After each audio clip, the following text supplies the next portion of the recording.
Jesus certa vez disse: Eu vim para que tenham vida e vida em abundância. E ele também diz, né, que o mal, o diabo, ele não vem senão roubar, matar e destruir. E também existe a proposta de Jesus para o reino de Deus. O que Jesus está tentando nos informar com isso? Você precisa perceber a sua vida. Você precisa olhar para a sua vida e ver se alguns momentos da sua vida estão sendo roubados. É comum nós sermos cercados de manias, né? É comum acabar o final do dia e você ter aquela sensação de que você não viveu aquele dia. É comum você perder tempo com coisas desnecessárias e às vezes você poderia estar com seu filho, com seu animal de estimação, fazendo alguma recreação, alguma coisa que te trouxesse aquela animação para que no dia seguinte você estivesse no trabalho cheio de novidades para contar, que você estivesse no seu trabalho feliz porque no dia anterior você viveu.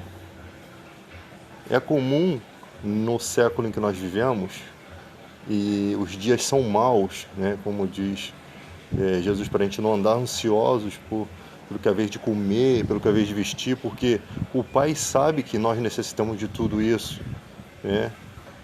Deveríamos procurar as coisas mais importantes, o amor, né? A justiça. Ele diz também que as aves do céu não plantam e nem colhem, né? E todavia o Pai as tem alimentado. Quanto mais vale nós que somos homens de pequena fé.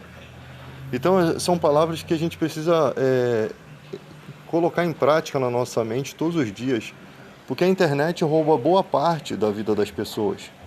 As pessoas arranjam tantos aborrecimentos, né? Às vezes até processos judiciais, coisas que vão trazer outros aborrecimentos na vida, preocupações, né?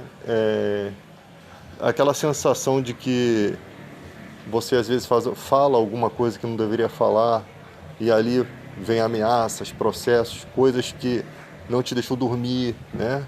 Essas preocupações, essas coisas te roubam a sua vida, roubam tempo de vida. Tudo que rouba tempo, tudo que é desnecessário, tudo que é mesquinho, né? Aquela pessoa que está no dia da folga dela fazendo aquele trabalho por aquela miséria de dinheiro, aí ela pega aquela miséria que ela recebe para pagar uma conta, tipo assim, ela nem usa aquele dinheiro para um benefício, porque ela está tão encalacrada em dívidas que ela não consegue mais viver. A vida praticamente está desnutrindo ela. Pessoas que têm uma ideologia na mente de que os filhos têm que ter tudo do melhor. Se não tiver do melhor, né, elas não conseguem, às vezes vivem para mostrar para os outros alguma coisa, né?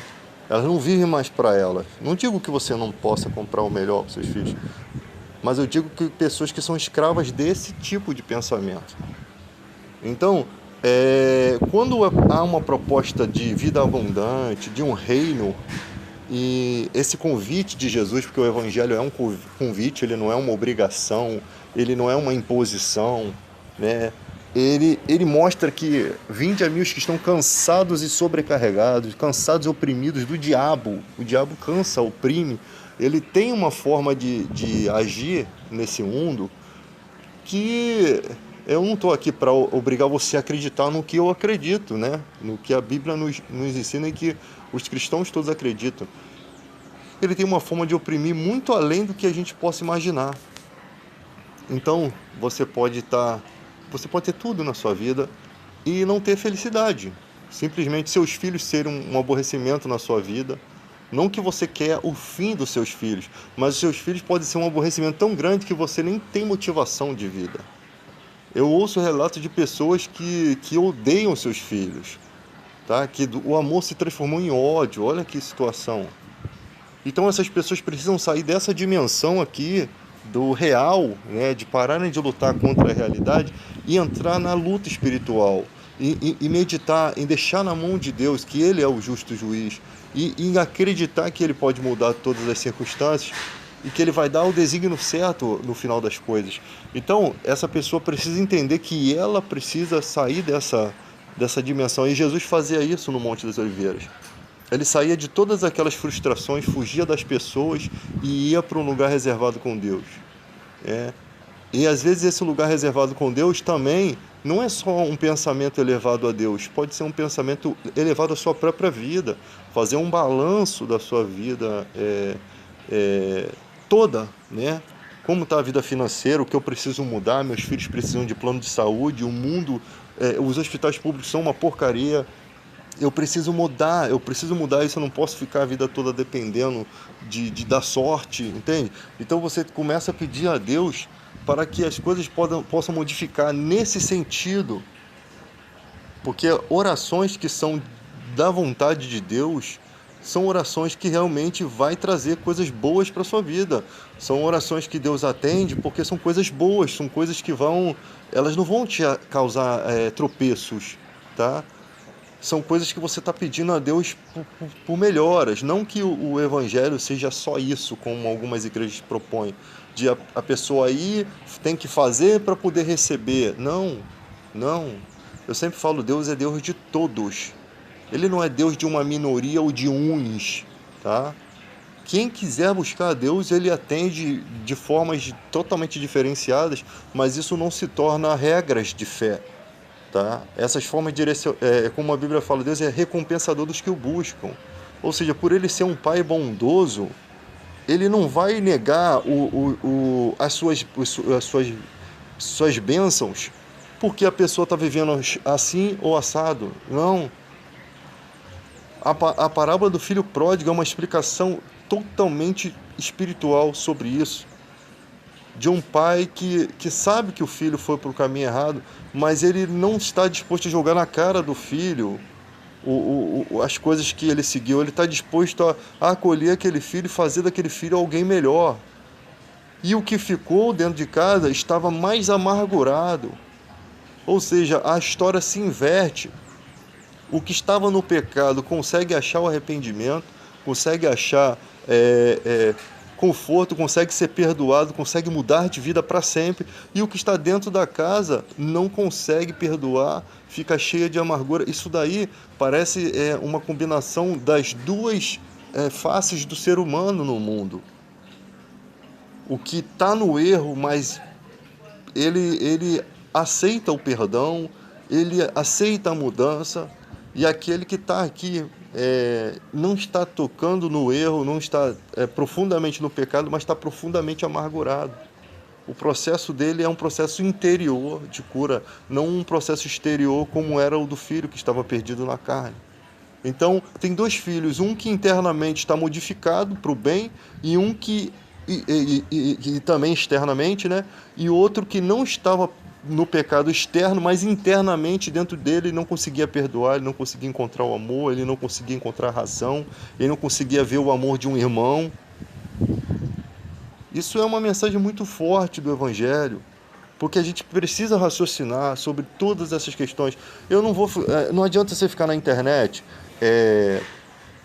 tentando repreender pecados das pessoas. O que é nascido da carne é carne, o que é nascido do espírito é espírito. Quem está na carne vai se inclinar para a carne. A proposta que o Evangelho pregue o reino de Deus. Pregue o Evangelho, porque esse tem poder. A palavra de Deus jamais volta vazia. Se a gente começar a querer corrigir o mundo, sabe o que vai acontecer? Nós vamos ficar igual aquela série do professor lá, do Chaves, né? Do Chapolin, que ele era um professor, que ele tentou consertar um louco e depois quem ficou louco foi ele. Porque você fica cheio de amargura, você fica cheio de situações de manias, você fica, às vezes, ao extremo. Alterações fisiológicas acontecem, mentais acontecem quando você tenta enfrentar todos os problemas de uma vez no mundo. Não. Quem está fazendo essa guerra é o Espírito Santo. Quem está fazendo essa guerra é Deus. Nosso papel é anunciar o Evangelho. Ah, mas eu não quero. Então não queira.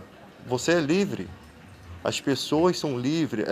O Evangelho é uma democracia. Você é livre para escolher o Evangelho e é livre para viver fora dele. E a igreja precisa compreender isso, porque a igreja ela quer seguir o extremo como foi a época da Inquisição. Eu sempre digo que qualquer religião pode viver uma Inquisição, porque se trata de seres humanos, não é o propriamente dita religião, são os seres humanos que são cabeça dura. Ah, mas a igreja fez isso, fez aquilo. Não é só a igreja, tem outras religiões que fizeram coisas também em pleno século XXI. Tá? Nós temos casos aí absurdos, que eu não quero citar nome para não atrapalhar aqui a mensagem e de repente o YouTube bloquear minha mensagem. Mas não se trata disso, se trata de seres humanos que são falhos, que são às vezes ridículos, né, em seus comportamentos e também às vezes na ignorância, tá? Porque entra num sistema e é criado naquela época em que toda aquela ideologia era daquela forma, sem consistência alguma, as pessoas vivem daquilo como se fosse uma verdade absoluta e não conseguem enxergar a verdade. Isso se chama ignorância, quando você não sabe que você está fazendo algo que você até sabe que tem alguma coisa errada ali, mas você não consegue entender, você acha que está fazendo uma obra de Deus. Isso é uma religiosidade, isso é uma ignorância. Mas hoje, na era do conhecimento, nós temos videogames aí, cara, que forjam o cenário de um lugar completamente perfeito, sabe? Assim, com perfeição de imagem. Parece que os seus olhos estão entrando dentro daquilo. Olha que tecnologia que nós chegamos, como o Daniel disse, que a ciência se multiplicaria, né, nos últimos dias. Eu lembro de uma palavra do Billy Graham que ele diz assim, baseado na história de Jonas: o diabo ele tem sempre um barco preparado para aqueles que querem navegar para distante de Deus. Parece que tudo coopera naquele momento para você ir embora para longe de Deus. As razões que você cria, né? Ah, eu não estou na igreja por isso. Isso é problema seu. É só você que vai sofrer, é só você que vai perder. Jesus fala: o ramo que está em mim que não der fruto, eu arranco, mas o que der fruto eu limpo para que dê mais fruto. Então quem está perdendo na vida espiritual é cada pessoa. Ah, eu não quero mais a igreja por causa disso. Isso é problema seu. Não vá. Sabe, a gente fica se preocupando com as decisões que as pessoas, as desculpas que as pessoas dão. Isso é problema seu, a desculpa que você dá é problema seu. Se você quer, a igreja está aqui, ela não vai sair daqui. É igual a praia está lá, você não vai porque não quer. Ah, eu não vou na praia porque eu não tenho dinheiro, não vou na praia. Cara, pega um ônibus aqui, você vai ter na praia, entende? Às vezes as bênçãos estão ali, mas a gente não consegue ou faz todo um transtorno para não usufruir daquilo. Tem gente que acha que tem que ir à praia todo dia. Eu só vou uma vez por 5 vezes ao ano e já fico feliz. Tem gente que acha que se morasse na frente da praia seria bom. Mas tem tantos problemas de se morar na frente da praia. Você tem que comprar um aparelho para sugar a maresia do ar. Você tem que cuidar dos aparelhos eletrônicos que vão estragar mais rápido. Quer dizer, para se morar ali, você tem que ter um custo de vida. Para se ter um custo de vida num país de hoje, ou você vai viver uma vida corrupta, ou você tem que ter uma fonte de renda muito boa. Então, às vezes, você não precisa morar lá. Você pode morar muito bem onde você mora, que às vezes você gosta muito. Pega o seu carrinho, vai à praia, volta da praia, vai para casa, dorme no teu cantinho e é feliz. Tá? Porque junto com bênçãos também vem grandes problemas. Então, o psicológico de você observar a vida, como você observa a si mesmo, você faz um balanço da sua vida, como é que foi hoje? Nós temos pessoas que estão vivendo de aluguel, estão trabalhando quase todos os dias. Essas pessoas não têm tempo nem para pagar suas contas. Essas pessoas não têm tempo familiar. E isso bagunça a vida familiar. E ninguém está aí. Empresários não estão preocupados com o que você vive ou deixa de viver. Tá? Então o cara trabalha de segunda a sábado. Quando que essa pessoa vive? Quando que essa pessoa vai ser feliz? No dia que ela está de folga, ela só quer saber de cama. Ah, mas você não se diverte, mas você não sai. Pô, mas como é que eu vou sair? Eu não tenho motivação para sair, estou cansado. Imagina essa pessoa, a dificuldade que tem de viver. Só que você tem que determinar sobre a sua vida. Existem situações que você precisa pegar um serviço assim. Mas você vai passar a vida toda assim ou você vai procurar mudar de vida? Você precisa desfazer de alguns gastos, você precisa juntar algum dinheiro, comprar um terreninho, sair do aluguel para que você possa respirar, um dia poder viver. Não deixe, que se você deixar, a vida vai tomar todo o seu tempo, a sua felicidade. E aí quando chega no trabalho, a gente se aborrece com essas pessoas porque a gente não consegue ver a dificuldade que elas estão vivendo.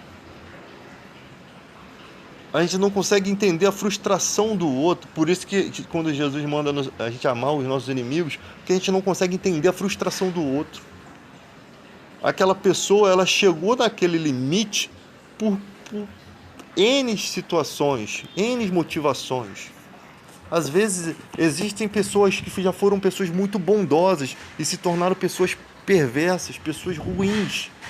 E essas pessoas não conseguem voltar mais, porque elas têm que manter aquela pose de poderoso.